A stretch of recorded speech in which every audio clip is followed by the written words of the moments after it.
Kita sering mengartikan tawakal secara salah. Belum apa-apa sudah menyerahkan diri kepada Allah. Emang semuanya terjadi menurut maunya Allah dah. Gak usah ngapa-ngapain, bagaimana Tuhan aja dah. Lapar juga gak usah makan. Kalau takdirnya kenyang, pan kenyang. Ya udah lapar terus kita. Makan dulu, perkara nanti kenyang apa tidak, itu baru tawakal. Kalau sakit ke dokter, soal sembuh atau tidak, baru tawakal. Artinya usaha itu ada. Setelah suami berusaha, istri berusaha, selebihnya tawakal.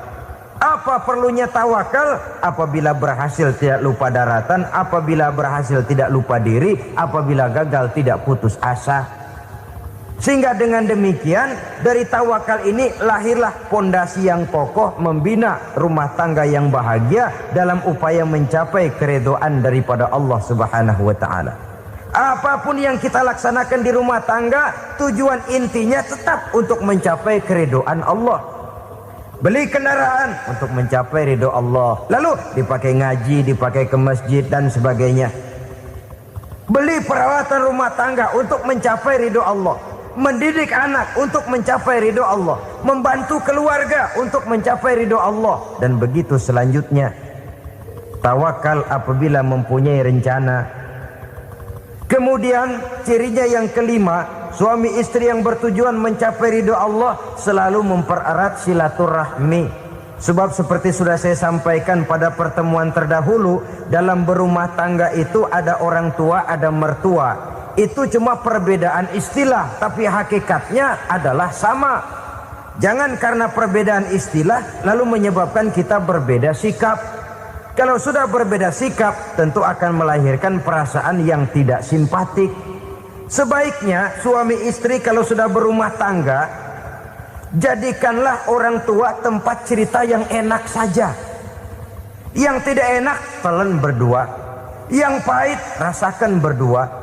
Kesusahan dan kesulitan atasi berdua.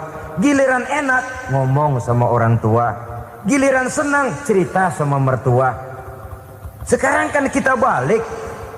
Kalau lagi senang duitnya banyak, anteng di rumah, kalem aja. Tapi lalu waktu susah, waktu susah, cerita kepada orang tuanya, cerita kepada mertuanya. Lalu kapan kita mau menyenangkan orang tua? Sudahlah mereka susah mendidik kita di waktu kecil, membesarkan kita, melakukan segala macam pengorbanan. Demi setelah kita berumah tangga, kesulitan rumah tangga kita tumpahkan juga kepada mereka. Pererat silaturahmi dan usahakan agar seluruh keluarga hanya menjadi tempat kita cerita yang enak-enak saja. Istilah sehari-harinya, kalau di rumah kita makan sama sayur bayam, keluar rumah diem, malah seluitan. Tetangga tanya, lu makan kayaknya enak banget apa sih? Daging ayam.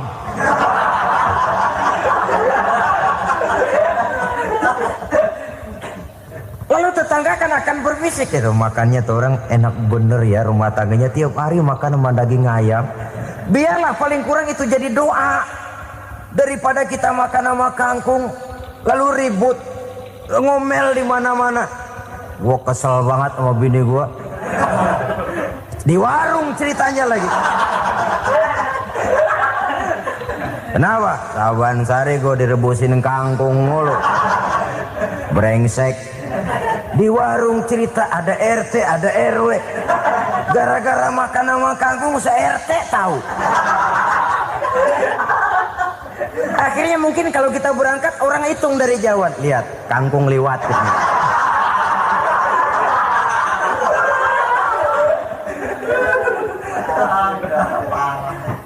Bisa menjaga yang disebut security informasi, rahasia rumah tangga. Bahkan pernah saya berikan contoh karena ingin menghargai. Suami beliin kain batik buat istrinya. Istri tahu begitu sepintas, nih kain jelek nih. Tapi karena mau menyenangkan suaminya, dia bohong. Bagaimana bu, kain yang bapak beliin? Aduh bagus bener pak. Bagus sekali itu kain. Warnanya pak emang yang model begitu tuh. Tetangga kita mana ada yang pakai kain begitu pak. Ya emang nggak ada jelek.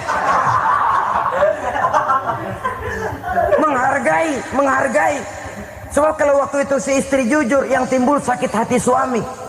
Bagaimana bu kain yang saya beliin? Goblok lo. Kain begitu dibeliin di pasar juga banyak 1.400, campur odol lagi.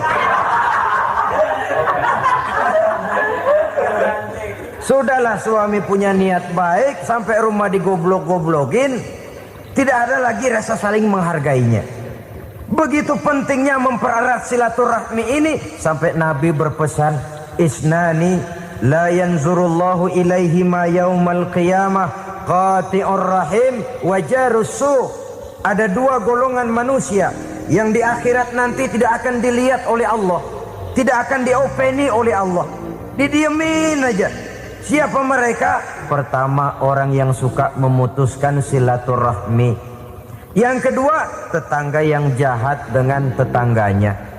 Dua golongan manusia ini, pemutus silaturahmi, kemudian juga tetangga yang jahat dengan tetangganya, ini tidak akan dipandang oleh Allah di hari akhirat nanti. Jadi pererat silaturahmi, sebab kita ini zon politikan, makhluk yang bermasyarakat, yang tidak bisa hidup sendirian. Setiap kita memerlukan orang lain. Kita disebut kaya karena ada yang miskin. Kita disebut alim karena ada yang awam. Kita disebut berkuasa karena ada rakyat jelata. Tanpa rakyat tidak ada penguasa. Tanpa yang miskin tidak ada orang kaya. Kalau tidak ada yang jelek, siapa yang bilang cakep? Karena ngimbangi. Saudara hadirin, atas dasar ini mestinya kita selalu bersyukur dalam segala posisi.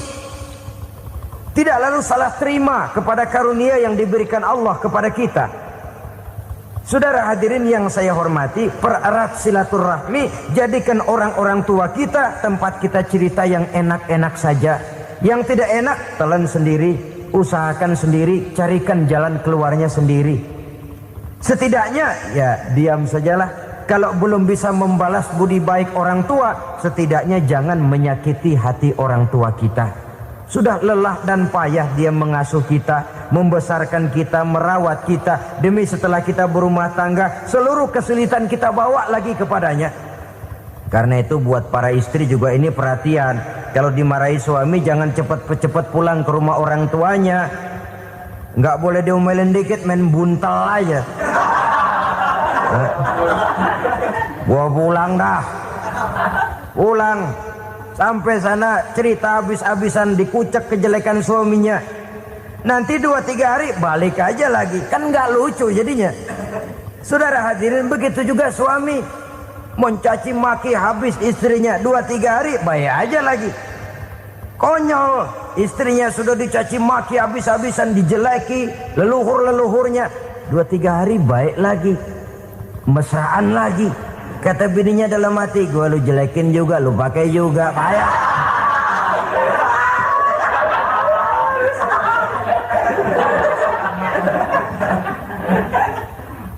Saudara hadirin yang saya muliakan, itulah sebabnya pada awal tadi saya katakan perlunya kita mempunyai timbangan baik sebagai suami maupun sebagai istri.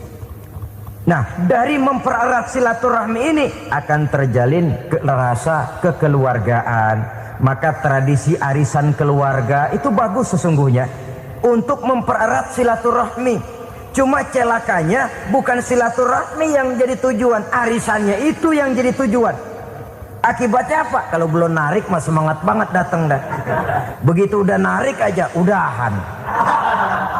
Itu celakanya. Akhirnya silaturahminya jadi nomor 2, arisan semata-mata yang menjadi tujuan. Sesungguhnya itu bagus untuk mempererat silaturahmi. Karena kalau kita dengan kita sesama saudara sudah tidak saling mau mengenal, bagaimana dengan anak-anak kita? Bagaimana dengan cucu-cucu kita? 2-3 generasi yang akan datang tentu akan lebih saling tidak mengenal lagi.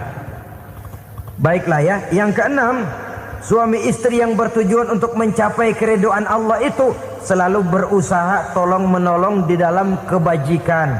Sebab Allah pesankan itu di dalam Al-Maidah ayat 6, wa ta'awanu 'alal birri wat taqwa Wala ta'awanu 'alal itsmi wal 'udwan. Bertolong-tolonganlah kamu di dalam kebaikan, di dalam bertakwa kepada Allah. Jangan bertolong-tolongan di dalam maksiat, di dalam dosa, dan di dalam usaha yang menimbulkan permusuhan. Kalau suami marah kepada seseorang, istri jangan ngipasin. Oh bang, yang begitu mah dibayain tuman. Bu, udah habisin aja dah. Anak-anaknya marahin sekalian. Ngipasin. Istri kesel sama tetangganya, suami ngipasin. Emang tuh tetangga kita, hahu. Habis orang dikipasin. Ta'awanu 'alal birri wat taqwa, bertolong-tolonganlah di dalam kebaikan. Istri malas ngaji, suami mendorong, memberikan sugesti. Suami malas berusaha, istri memberikan sugesti. Saling tolong-menolong di dalam kebaikan dan takwa, dan jangan tolong-menolong dalam dosa dan permusuhan. Kata suami, Bu, daripada kita melarat terus hidup, kita piara tuyul yuk. Kata istrinya, nah, ini sudah menyimpang bang. Bersabarlah, bagaimanapun insya Allah kita tidak akan mati kelaparan. Piara tuyul itu nanti jadi pindah akidah, merusak iman, berteman dengan setan. Apalah artinya kekayaan dan kesenangan sebentar kalau harus mengorbankan kekayaan dan kesenangan yang abadi. Ini sudah alal ismi wal udwan, sesuatu yang mengandung dosa. Saudara hadirin yang saya hormati, kemudian yang keenam, berbaik sangka. Baik suami maupun istri sama-sama saling berbaik sangka. Suami melepas istri, istri melepas suami dengan hati yang ikhlas. Suami meninggalkan istri di rumah dengan jiwa yang bersih dan rasa yang aman. Ada rasa baik sangka, dan ini modal dasar. Kalau sudah dilandasi oleh buruk sangka, tentu yang lahir nanti adalah perasaan-perasaan yang tidak baik. Akibatnya sangat tidak menguntungkan. Inilah beberapa ciri dari rumah tangga yang didirikan atas dasar mardhatillah, mencapai keridhaan dari Allah. Nanti akan menyusul tujuan berikutnya, diantaranya mendapat keturunan, diantaranya lagi mendatangkan gairah untuk lebih berusaha mencari rezeki karena sudah merasa punya tanggung jawab berupa anak dan istri. Mempererat silaturahmi. Itu cuma tujuan-tujuan sekundernya saja. Tujuan primernya kita melakukan suatu nikah untuk mencapai keridhaan dari Allah Subhanahu wa ta'ala. Silakan punya istri cantik, kaya, tapi tujuan utamanya kita membina rumah tangga untuk mencapai ridho dari Allah. Karena itu dasarnya mawaddatan warahmah. Jangan cuma cinta, tapi juga kasih sayang. Cinta, kecenderungan kepada jasmani akan berakhir, tapi kasih sayang, kecenderungan kepada rohani, makin tua malah makin erat, makin tua malah makin mesra. Sehingga kadang kita menampak kakek-kakek dan nenek-nenek lagunya kayak pengantin baru. Apa cinta-cintaan? Tidak. Bagaimana kakek-kakek sama nenek-nenek harus bilang I love you? Yang masih ada itu waktu itu mawaddah, kasih dan sayang. Itu yang akan kekal, itu yang akan abadi.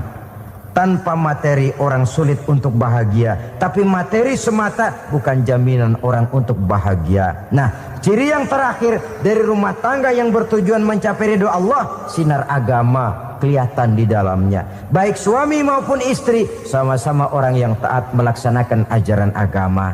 Saudara, mudah-mudahan walaupun singkat dapat menjadi sumbangan moral dalam kita mewujudkan rumah tangga yang bahagia menurut contoh yang diberikan oleh Rasulullah sallallahu alaihi wasallam.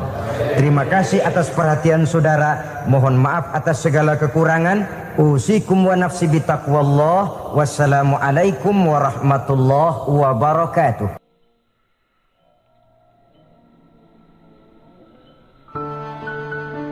Assalamualaikum warahmatullahi wabarakatuh. Ala alihi wa sahbihi ajma'in, amma ba'du. Saudara-saudara kaum muslimin rahimakumullah. Salah satu dari misi Islam ialah mengangkat harkat dan martabat manusia yang sebelumnya dibedakan oleh warna kulit, oleh suku bangsa dan bahasa, seluruhnya diikat dengan satu akidah, menghilangkan perbedaan akibat warna kulit, suku bangsa dan bahasa. Termasuk dalam upaya itu betapa Islam telah mengangkat harkat dan martabat kaum wanita. Maka pada pertemuan kali ini kita akan membicarakan tentang peranan wanita sepanjang pandangan agama. Sebelum Islam datang, nasib perempuan nyaris hanya berputar di segitiga saja. Dapur, sumur, kasur. Kasur, sumur, dapur. Seolah-olah wanita terpaut dengan 3 itu tadi. Seolah-olah wanita tidak bisa berbuat lebih banyak daripada itu. Bahkan di tengah masyarakat jahiliyah, bayi perempuan mendatangkan aib sehingga mereka lalu dikubur hidup-hidup. Maka datang Islam dengan tegas mencanangkan satu revolusi yang mengangkat harkat dan martabat kaum wanita. Nabi bersabda, "An-nisa'u imadul bilad, iza saluhat saluhal bilad, wa iza fasadat fasadal bilad." Wanita adalah tiang negara. Jikalau baik wanita, baiklah negara. Jikalau rusak wanita, hancurlah negara. Dalam berbagai ayat Al-Quranul Karim menjelaskan tentang wanita dan peranannya. Al-Quran bercerita tentang Siti Hawa. Al-Quran bercerita tentang anak perempuan Nabi Adam, Iklima dan Labuda, yang menyebabkan Habil dan Qabil saling berbunuh-bunuhan. Al-Quran menceritakan bagaimana ibunya Nabi Musa mendapat wahyu untuk menghanyutkan anaknya di hilir sungai Nil. Al-Quran bercerita tentang Siti Maryam, ibu daripada Nabi Isa. Al-Quran bercerita tentang 2 putri Nabi Yusuf, yang akhirnya salah satunya menjadi istri daripada Nabi Musa.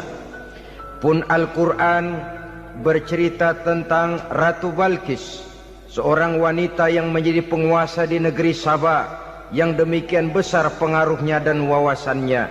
Dan banyak lagi Al-Quran menceritakan keadaan kaum wanita, sampai-sampai dalam Al-Quran ada satu surah yang dinamakan surah An-Nisa.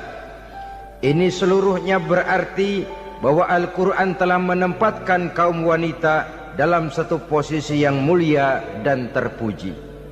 Al-Quran memberikan emansipasi, bahwa wanita berhak mengejar kemajuan sebagaimana halnya kaum laki-laki. Tetapi sungguh pun demikian, Al-Quran tetap memberikan batasan-batasan sepanjang emansipasi itu tidak bertentangan dengan kodrat kewanitaan itu sendiri.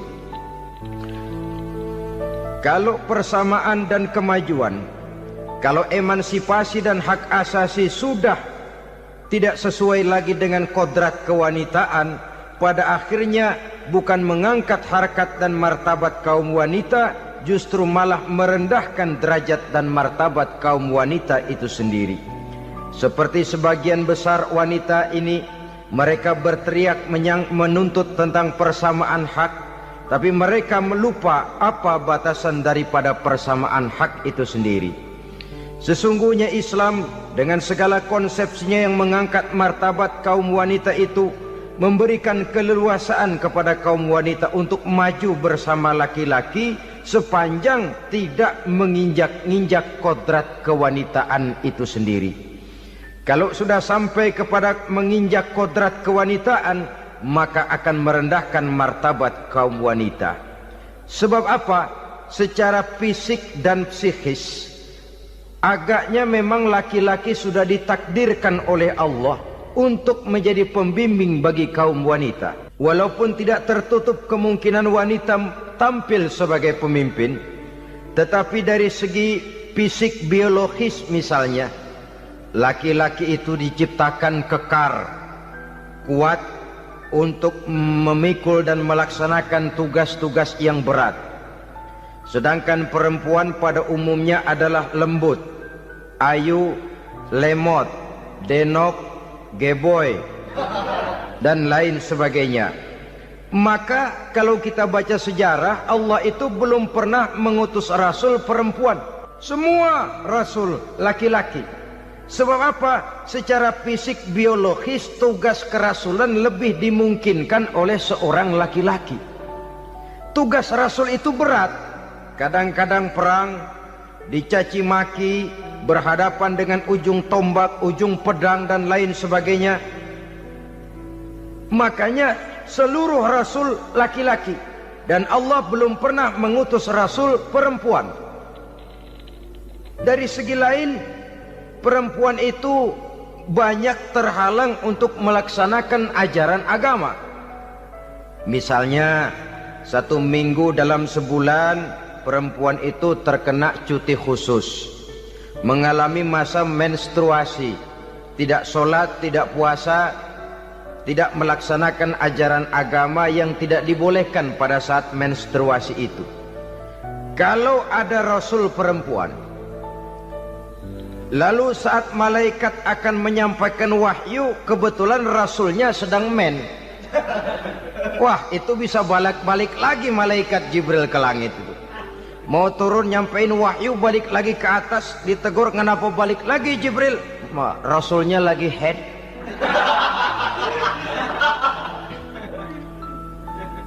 Atau pada saat agama dalam bahaya, agama dalam hinaan, agama dalam ancaman, rasulnya perempuan kebetulan sedang hamil besar. Apa lalu perang ditunda? Pengumuman perang ditunda saja sampai rasul melahirkan.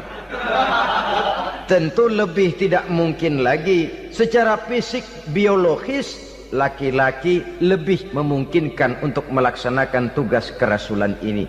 Maka seluruh rasul yang diutus Allah adalah laki-laki.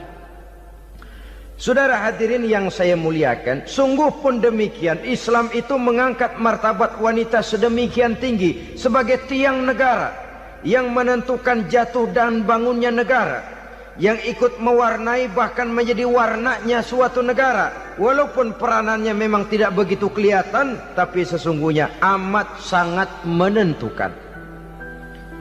Oleh karenanya, secara umum emansipasi yang digariskan oleh Islam, emansipasi yang tidak bertentangan dengan kodrat kewanitaan di berbagai aspek kehidupan. Kalau sekarang emansipasi ini kelihatannya sudah salah pasang, salah kaprah. Bahkan belum lama kita menyaksikan bagaimana ada binaragawati.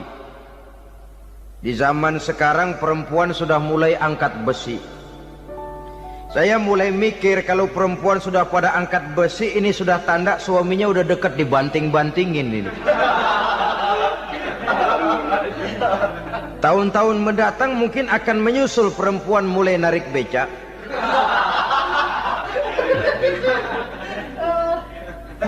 Nampaknya kan sudah tidak lagi mengindahkan kodratnya sebagai wanita. Ada olahraga yang hanya pantas dikerjakan oleh laki-laki. Oleh karena itu pada kesempatan ini kita akan mencoba melihat peranan wanita dari berbagai dimensinya. Yang pertama, peranan wanita sebagai istri. Adalah Rasul memilih istri pertamanya Sayyidatuna Khadijah radhiyallahu anha. Kalau pilihan utama beliau pertama kali nikah dengan Siti Khadijah, jelas itu pilihannya bukan karena kecantikan.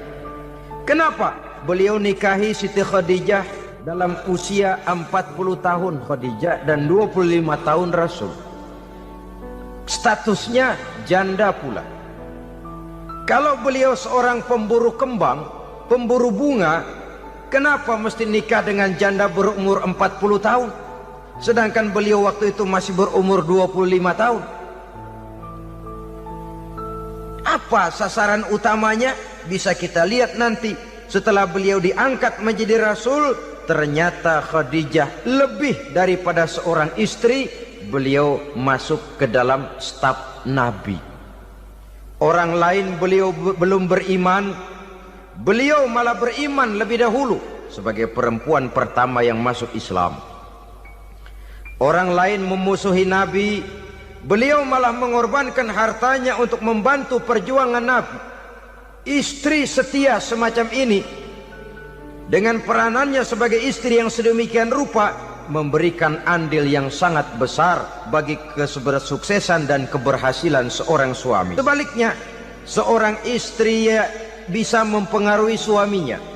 Seorang suami yang jujur, polos, lugu, sederhana, bisa jadi koruptor ulung kalau didorong-dorong oleh istrinya.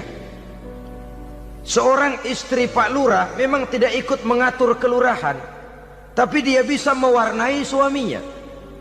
Seorang istri gubernur memang tidak ikut mengatur provinsi, tapi dia bisa mewarnai suaminya. Sepanjang warnanya positif, tentu sangat baik dan sangat diharapkan. Tetapi kalau warnanya negatif, kiamatlah akibatnya umat ini. Oleh sebab itu, peran pertama dari kaum wanita sesungguhnya adalah sebagai istri yang mendampingi suami untuk mengolah dan melaksanakan tugas-tugas besar. Dari seorang yang paling kecil sampai kepada seorang yang punya jabatan paling tinggi sekalipun, pengaruh dan peranan istri memang sangat menentukan. Saudara hadirin kaum muslimin rahimakumullah, itulah sebabnya Nabi menikah dengan Siti Khadijah. Dan lebih dari itu, sebelum menikah dengan Nabi, Siti Khadijah itu sudah terkenal sebagai pengusaha wanita, business girl kalau bahasa sekarang ini. Bahkan jaringan bisnisnya tidak hanya Mekah saja, tidak hanya antar kota, bahkan sudah antar negara, dari Mekah ke Syam, dari Mekah ke Madinah dan lain sebagainya, yang bahkan kita tahu Rasul pada mulanya pun ikut membantu perdagangannya Siti Khadijah radhiyallahu anha ini. Jadi kalau bercermin dari karier Siti Khadijah, boleh saja wanita bergerak di bidang bisnis, asal memang profesi, bukan karena dengan senjata dan modal kecantikan lalu membujuk dan merayu orang sampai telak sehingga bisnisnya berjalan lancar dengan jalan menjual kecantikannya. Tidak, bergerak di bidang bisnis yang memang profesinya di situ. Tidak ada salahnya. Bisa saja perempuan menjadi business girl seperti yang dicontohkan oleh Siti Khadijah radhiyallahu anha ini. Sebab itu, kontes-kontesan yang hanya bertitik kepada rupa yang ayu saja, rupa yang cantik saja, sesungguhnya bukan hanya tidak bermanfaat, tapi saya pikir juga sangat tidak mendidik. Yang mengajar anak-anak remaja putri kita untuk berlomba-lomba hidup dalam kepalsuan. Alis mata palsu, hidung pesek dimancungin palsu, operasi plastik. Alis matanya dikerik, bikin yang palsu. Tai lalat lagi bikin yang palsu. Gincu bibir dimerahin, palsu. Seluruhnya hidup dalam kepalsuan. Akan lebih baik kalau kita ini misalnya mengadakan kontes yang menitik beratkan kepada ketinggian IQ, kecerdasan, kemampuan, skill, keahlian dan kemampuan. Tidak hanya dititik beratkan kepada rupa yang ayu dan cantik semata-mata. Sebab di samping manfaatnya diragukan, juga sangat tidak mendidik buat generasi yang akan datang. Terutama ibu-ibu, peran utama wanita sesungguhnya adalah sebagai istri mendampingi suami dalam melaksanakan tugas-tugas besar. Satu hari, serombongan ibu-ibu pernah datang menghadap Rasul mengajukan satu resolusi, protes kalau bahasa kita sekarang. Ya Rasul, ada apa bu? Kalau laki-laki sih enak. Enak bagaimana? Iya, kalau orang laki-laki sholat, perempuan sholat. Laki-laki puasa, perempuan puasa. Laki-laki pergi haji, perempuan pergi haji. Laki-laki menuntut ilmu, perempuan bisa menuntut ilmu. Tapi kalau laki-laki pergi jihad, perang membela agama, kami perempuan tidak bisa ikut jihad perang di medan pertempuran. Padahal pahala jihad sangat besar dan kami ingin mendapat pahala jihad. Tidak adil kalau begini ya Rasul, izinkan kami pergi jihad. Ini perempuan di zaman Rasul, kalau ada kebaikan tidak bisa ikut, rasanya rugi bukan main, lalu protes. Apa jawab Rasul? Beliau senyum. Ibu-ibu jangan khawatir, walaupun ibu-ibu tidak maju ke medan perang, ada ibadah yang pahalanya sama dengan pahala jihad itu. Apa ya Rasul? Beliau menjawab, jihadukunna fi baitikunna. Jihadnya ibu-ibu, jihadnya kaum wanita adalah di rumah tangganya sebagai istri. Memasak makanan suaminya, mencuci pakaian istrinya, mengasuh, merawat dan membesarkan anak-anaknya, itu seluruhnya bagian daripada ibadah yang pahalanya tidak kurang dengan pahala jihad. Kenapa? Al-Quran itu memberikan sesuatu sesuai dengan kedudukannya.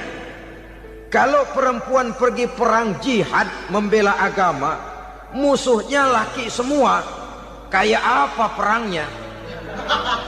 Itu musuhnya bisa nggak mau pakai pedang, perangnya udah gulat aja udah.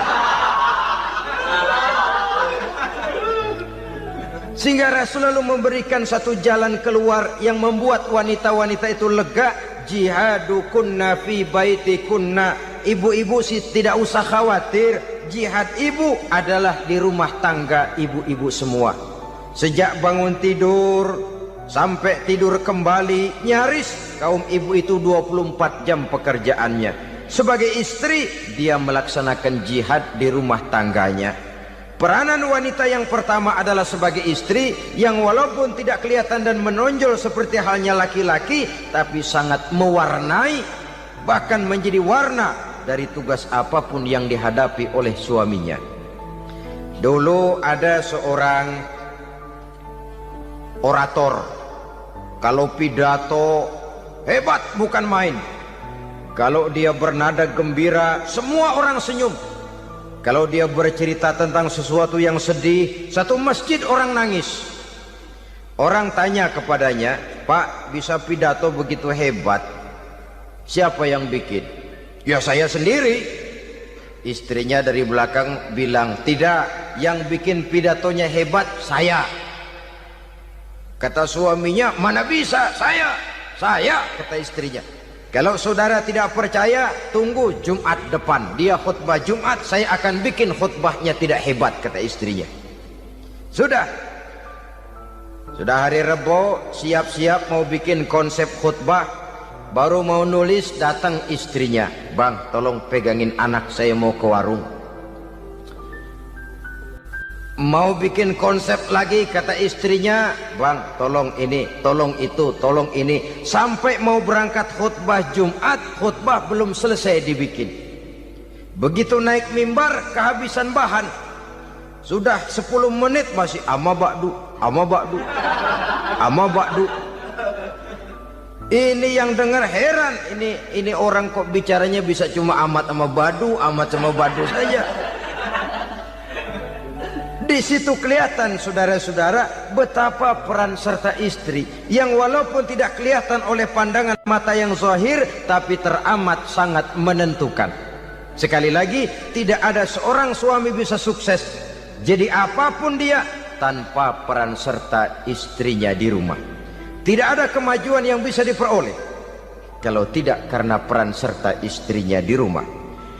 Tidak ada kesuksesan yang bisa diraih tanpa keikutsertaan daripada istrinya di rumah.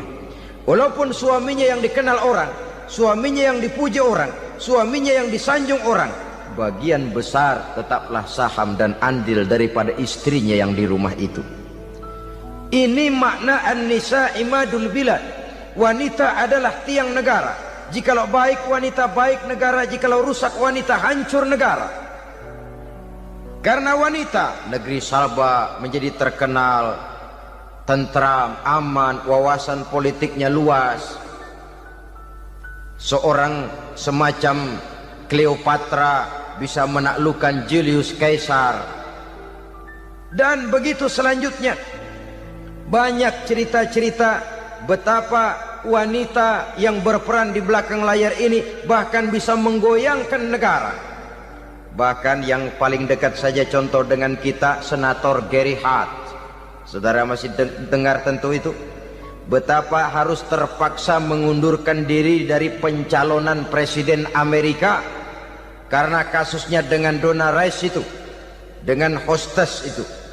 Betapa di sini seorang perempuan atau seorang wanita sanggup membongkar seseorang yang punya masa depan ceria untuk menuju kursi kepresidenan dari suatu negara adidaya seperti Amerika, bisa gagal berantakan karena skandalnya itu.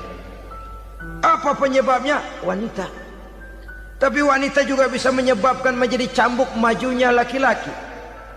Wanita juga bisa menghancurkan dan mengubur laki-laki.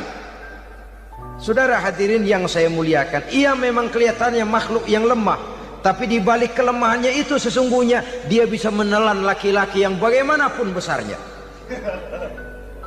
Saudara-saudara kaum muslimin rahimakumullah, terutama ibu-ibu yang saya hormati, jadi peranan yang pertama wanita sebagai seorang istri. Yang kedua, wanita sebagai ibu. Ini juga sangat besar pengaruhnya dalam membentuk generasi masa yang akan datang. Bapak oleh karena kesibukan tugasnya tentu lebih banyak di luar rumah. Yang nyaris 24 jam di rumah itu ibu. Bagaimana dia merawat anaknya, bagaimana dia menaruh perhatian terhadap anaknya, bagaimana ia melimpahkan kasih sayang kepada anak-anaknya, akan membentuk kepribadian anak dan artinya membentuk generasi yang akan datang. Kalau seorang ibu sudah cuek-cuek saja kepada anaknya, padahal Quran mengatakan al-jannatu tahta aqdamil ummahat, surga di bawah telapak kaki ibu. Hadis ini bisa kita artikan macam-macam. Pertama, anak tidak akan mendapat kebahagiaan tanpa ridho daripada ibunya. Kedua, ibu adalah wanita agung yang harus ditaati. Ketiga, neraka atau surga anak bergantung kepada ibu, bagaimana dia mewarnai anak. Kalau ibunya cuek-cuek saja sama anaknya, dan sering jadi contoh klasik, kalau anak ayamnya beduk maghrib belum pulang, satu RT dicariin, hansip diundang, kalau perlu dan ramil dilaporin. Tapi kalau anak gadisnya jam 12 tengah malam belum pulang, ibu tenang saja Pak. Tidak tergerak dan tidak tertarik hatinya. Ya tentu tidak semua. Kalau sudah begitu, bukankah hakikatnya ibu sudah menciptakan neraka buat anaknya sendiri?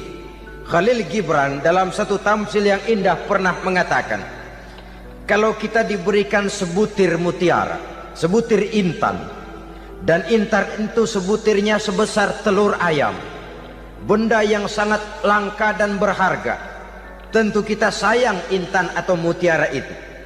Kita jaga baik-baik, kita simpan dalam kotak, kotaknya kita kunci, kotak itu kita simpan di dalam lemari, lemarinya kita kunci lagi, lemarinya ada di dalam kamar, kamarnya pakai pintu, pintunya kita kunci lagi, kamar itu ada dalam rumah, rumahnya pakai pintu, dikunci lagi, kemudian rumahnya pakai pintu gerbang besar, gerbangnya juga digembok lagi. Untuk menjaga intan itu jangan sampai hilang, begitu usaha kita berlapis-lapis. Dan intan itu sudah diberikan kepada kita, kata Khalil Gibran. Apa dia? Anak-anak yang diamanahkan Allah kepada kita. Itu intan-intan mahal, itu mutiara-mutiara pilihan yang dititipkan dan diamanahkan untuk kita jaga sebaik-baiknya. Haruskah dia sia-sia di tangan kita? Haruskah dia merana jatuh di tangan ibu yang tidak punya tanggung jawab? Saudara hadirin yang saya muliakan, oleh karenanya peranan sebagai ibu ini sangat menentukan bagi pembentukan generasi yang akan datang.